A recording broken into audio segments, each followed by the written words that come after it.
อ่อนโตนรวยลงมาเลยเด้แต่ว่าเครื่องโตอยู่ทั้งอยู่ตั้งผนังถ้ำนี่มาแล้วก็มางงอ่ะนะงงใส่เฮาดอกหาอยู่จักจิมูกน้ำลายมันฟงใส่เฮาอีหลีนี่แหละอ่าทำพันใดอีหลีนี่แหละอืมยกคือจังสิสวบลงมายกคือสิสวบลงมานี่เด้ว่าธรรมดาเด้ครับบ่ใหญ่คักดอกซ้ำถังสีถังใหญ่ๆเด้สีที่โอเอนั่นแหละประมาณนั้นแต่ว่ามันปากขึ้น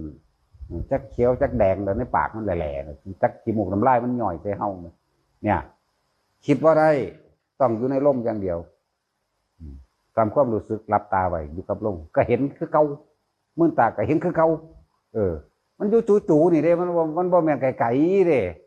แล้วก็บ่แม่นนั่งรับฝันเออมัน